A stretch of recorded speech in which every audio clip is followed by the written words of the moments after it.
Hi everybody, welcome to Asynchronous Wednesday. There are 3 things that you're going to do today.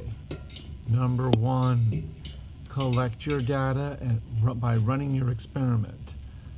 Right? Race your car down the ramp with 3 levels, washer in the front, middle, and back. Fill in your data table so that you can, number 2, make your graph.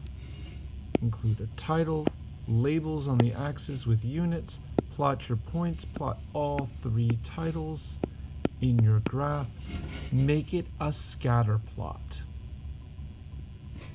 Make it a scatter plot. If you must use a bar graph, then graph the averages of your trials. But a scatter plot will give you more information. Finally, step 3, you're going to write a summary, that is the evidence of your data. It starts with a summary statement, then you use whis and whim. What I see, what it means. What I see, what it means. Observations and inferences about your graph.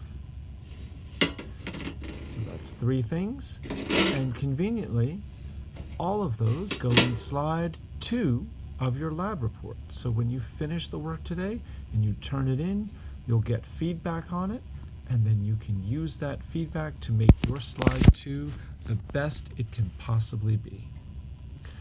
Make sure that you watch the other videos today where I go into more detail about collecting data, making a graph, and writing a summary so that you can get your questions answered. Additionally, I will be on at 2 o'clock for office hours. Hope you have a lovely day. Bye-bye.